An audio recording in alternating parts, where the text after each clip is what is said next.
कर्नाटक के बेलगांव की रहने वाली सानिया की शादी मुंबई के नाला सोपारा के रहने वाले आसिफ शेख से होती है। शादी काफ़ी धूमधाम से होती है, मगर शादी के कुछ ही साल के बाद बेहद ही रहस्यमय तरीके से वह गायब हो जाती है। मिसिंग रिपोर्ट दर्ज होती है, सानिया की तलाश शुरू होती है और फिर जो जानकारी पुलिस के द्वारा दी जाती है, जिसे सुनकर आपके पैरों तले की जमीन खिसक जाएगी। तो चलिए जानते हैं कि आखिर सानिया के साथ क्या कुछ हुआ था। इस वीडियो में डिटेल से समझने का प्रयास करेंगे। यकीन मानिए, पूरी कहानी जानकर आप भी शॉक रह जाएंगे। तो वीडियो के अंत तक जरूर बने रहिए। कहानी में आगे बढ़ने से पहले अगर आप इस चैनल पर नए हैं तो चैनल को सब्सक्राइब कर बेल आइकन जरूर दबा दीजिए। तो चलिए अब कहानी शुरू करते हैं। कहानी की शुरुआत 26 जुलाई 2021 से शुरू होती है। दरअसल मुंबई के वसई में भूई गांव बीच है, जहां लोग अक्सर अपने परिवार, अपने दोस्तों के साथ कुछ समय एक्सपेंड करने के लिए जाते हैं। हमेशा की तरह 26 जुलाई 2021 को भी कुछ लोग बीच का आनंद ले रहे होते हैं। तभी उनकी नज़र बीच के किनारे तैरता हुआ काले रंग का एक बड़ा सा सूटकेस पर पड़ती है, जो बेहद ही संदिग्ध लगता है, क्योंकि एक सुनसान बीच पर किसी सूटकेस के पड़े होने का और कोई मतलब समझ में नहीं आता। लोग आशंका जाहिर करते हैं और इसकी सूचना स्थानीय पुलिस को देते हैं। पुलिस भी फौरन मौका ए वारदात पर पहुंच जाती है। उस काले रंग की सूटकेस को पानी से निकालकर जांच पड़ताल शुरू की जाती है और जैसी आशंका थी वही होता है। सूटकेस से एक लाश बरामद होती है, वो भी एक लड़की की सिर कटी हुई लाश। चूंकि पहली ही नज़र में ये साफ हो जाता है कि ये मामला कत्ल का है, वसई पुलिस फौरन आईपीसी की धारा 302 के तहत कत्ल का केस दर्ज कर मामले की छानबीन शुरू कर देती है।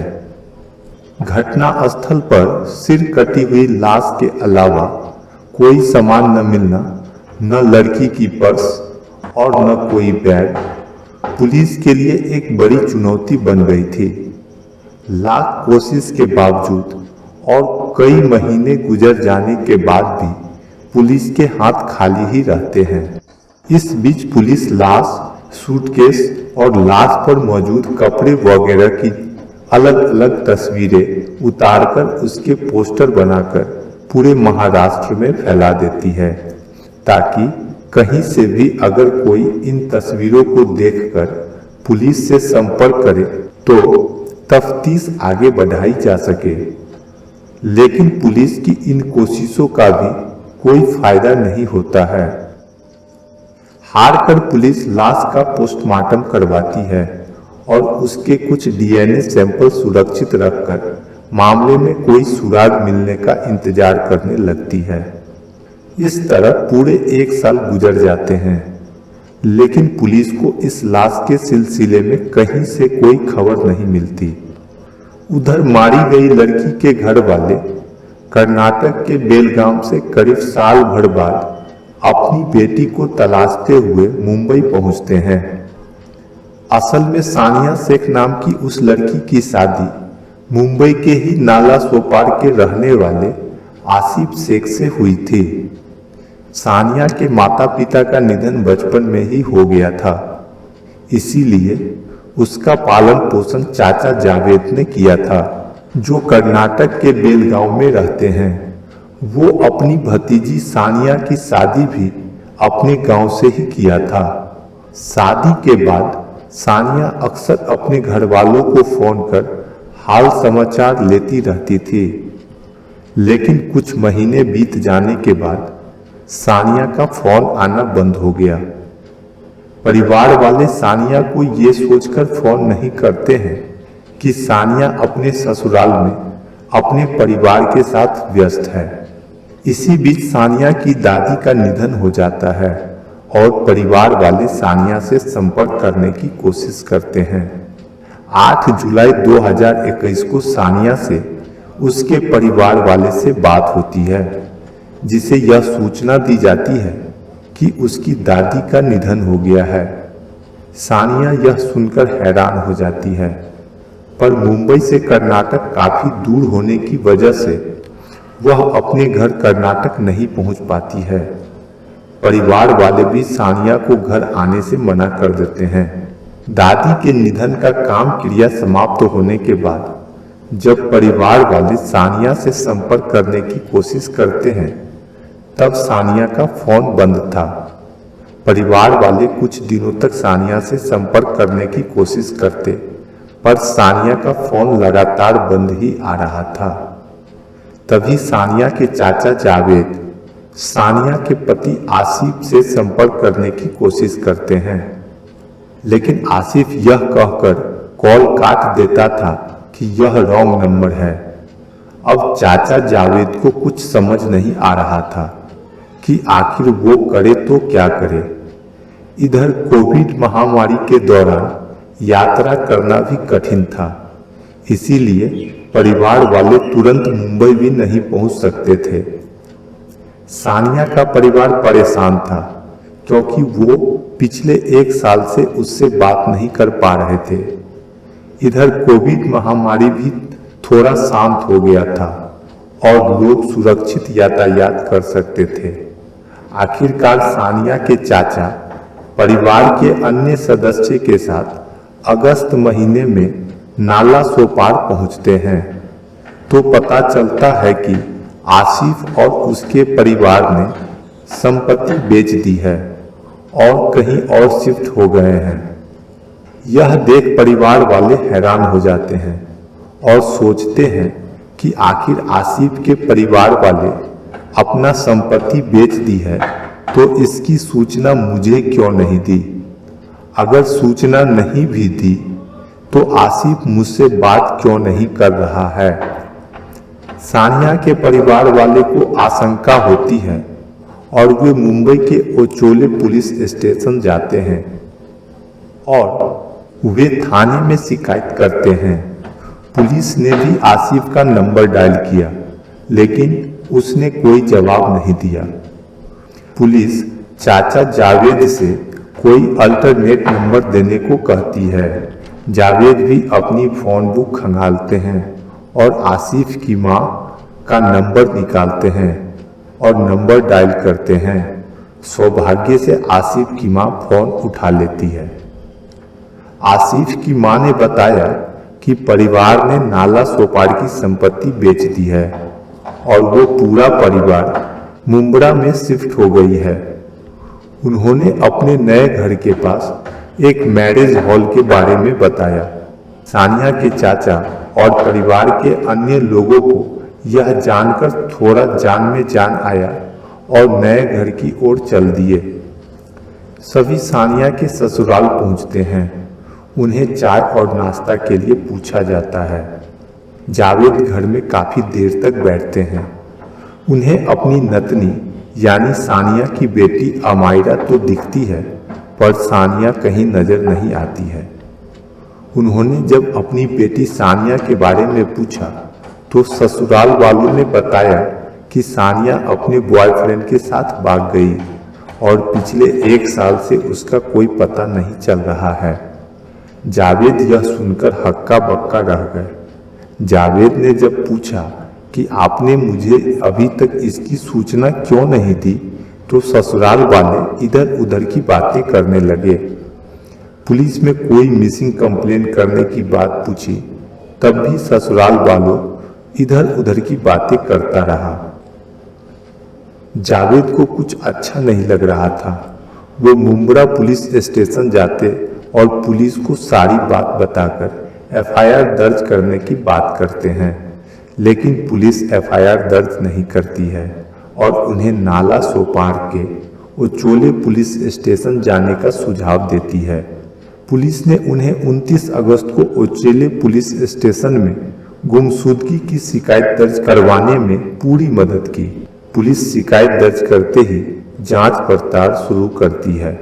तभी पुलिस को कुछ याद आता है और 1 साल पहले वसई गांव बीच से मिली सिर कटी हुई लाश की तस्वीर सानिया के घर वालों को दिखाई तो उन्होंने देखते ही पहचान लिया कि ये उनकी बेटी की ही लाश है।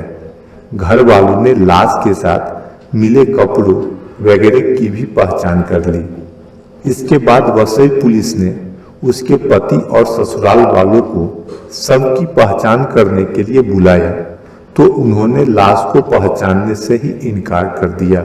लेकिन वहां खड़ी पुलिस कुछ बातें नोटिस कर रही थी कि सानिया के पति और ससुराल वालों की बॉडी लैंग्वेज थोड़ी संदिग्ध थी। खैर, पुलिस को अब साल भर पहले मिली सिर कटी लाश की पहचान तो हो चुकी थी, लेकिन अभी उसके लिए ये पता करना बाकी था कि आखिर सानिया का कत्ल किसने किया और क्यों किया।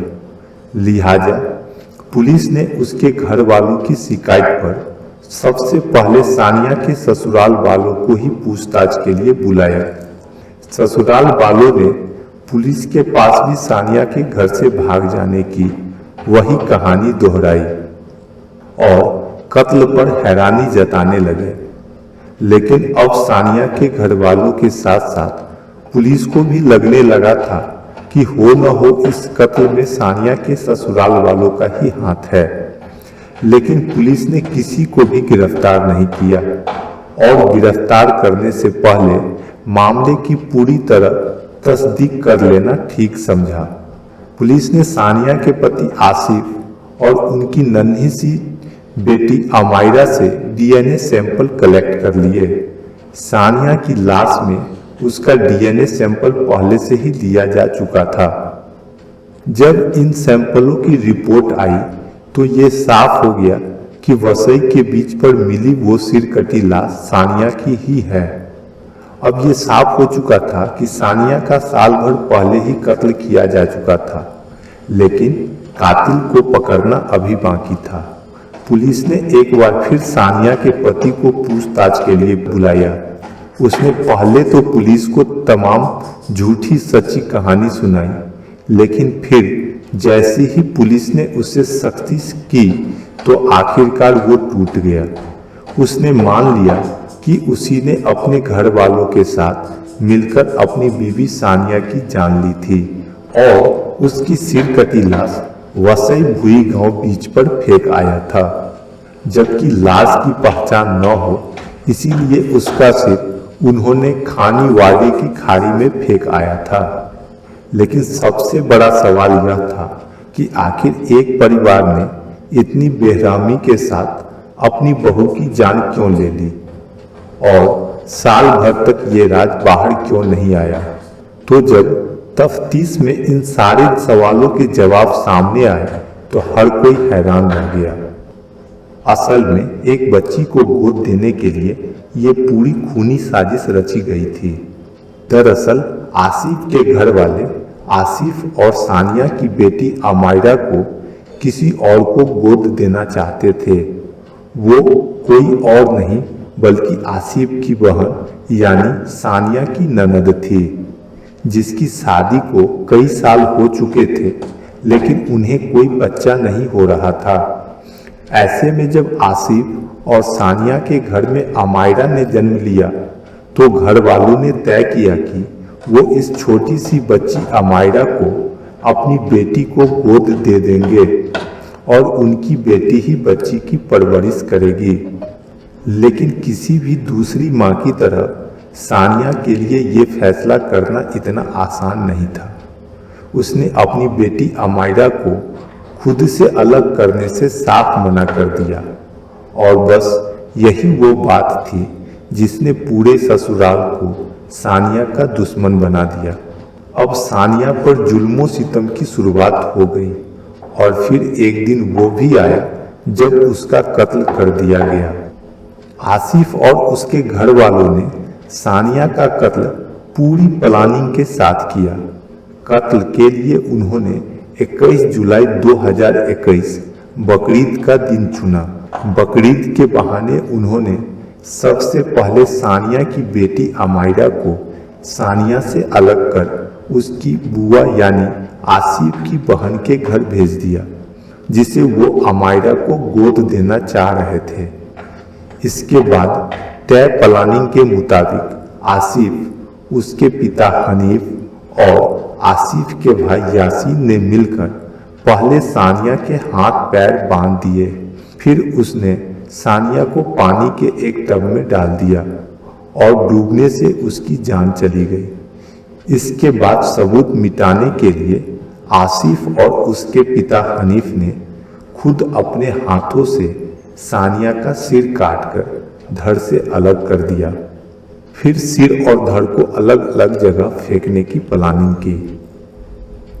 उन्हें पकड़े जाने का डर कुछ इतना ज्यादा था कि सिर काटने के बाद भी आसिफ ने पहले हेयर ट्रिमर से सानिया के सिर के बाल हटा दिए और फिर उसके चेहरे पर ओठों के करीब मौजूद एक तिल को भी काटकर निकाल दिया, ताकि अगर कहीं कटा हुआ सिर भी पुलिस के हाथ लग जाए तो उसकी पहचान मुमकिन न हो। इसके बाद आसिफ ने अपने भाई यासीन के साथ मिलकर उस सिर को एक बाइक पर ले जाकर खानी वादे की खाड़ी में ले जाकर फेंक दिया।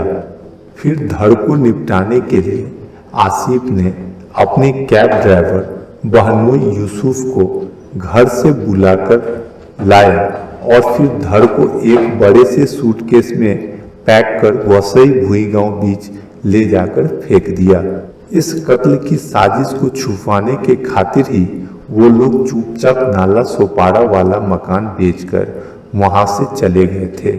हद देखिए कि सानिया की लाश निपटाने के लिए उन्होंने अपने घर के उसी दामाद को कैब लेकर आने को कहा जिसे वो सानिया की बेटी को गोद देना चाहते थे। लेकिन इतनी कोशिश करने और सबूत मिटाने के लिए इतना दिमाग लगाने के बावजूद आखिरकार आसिफ और उसके घर वाले पकड़े गए। इस तरह केस को सुलझाने में वसई पुलिस की कड़ी मेहनत की भी तारीफ करनी होगी, जिन्होंने सिर कटी लाश की न सिर्फ अलग अलग तस्वीरें खींचकर रख ली थी, बल्कि डीएनए सैंपल भी सुरक्षित रख लिया था, जो चीजें कत्ल के खुलासे की वजह बन गई और असली कातिल कानून के शिकंजे में फंस गए। दोस्तों, अगर आपको हमारी मेहनत पसंद आई हो तो इस वीडियो को लाइक करते हुए शेयर भी करें। अगर आपने चैनल को अब तक सब्सक्राइब नहीं किया है तो जल्दी से चैनल को सब्सक्राइब कर लीजिए। हमारी लेटेस्ट वीडियो की जानकारी के लिए बेल आइकॉन दबाकर नोटिफिकेशन भी जरूर ऑन कर लीजिए। ऐसी ही सच्ची कहानी के लिए हमारे साथ लगातार जुड़े रहे। धन्यवाद।